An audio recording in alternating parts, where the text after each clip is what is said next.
today we get to say that we have a final victory for Raekwon and Noah in terms of being able to play basketball for WVU this semester without risk of losing eligibility because there's been some reversal in the court. So they'll get to play just like they should have been all along.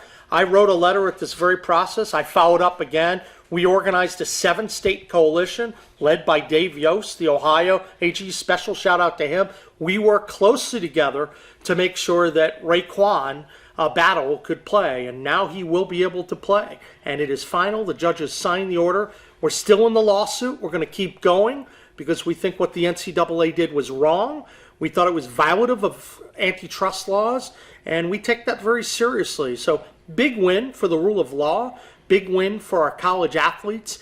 We're going to let them play, and that matters.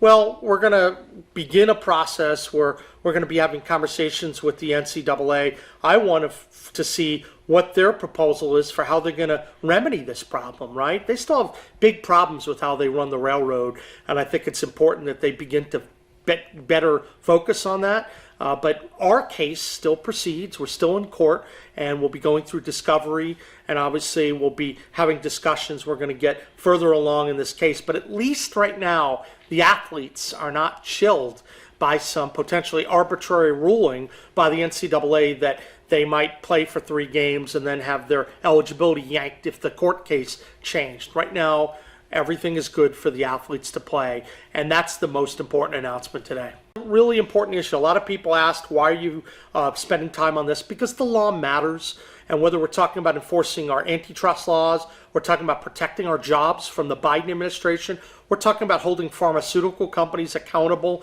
with the drug epidemic. I'm always going to enforce the law. This is a smashing win, and I'm pleased that we could get a 7-state bipartisan coalition together. We also work with Raekwon's lawyer, Rocky Gianola, very closely. So it was a good team effort, and West Virginia won.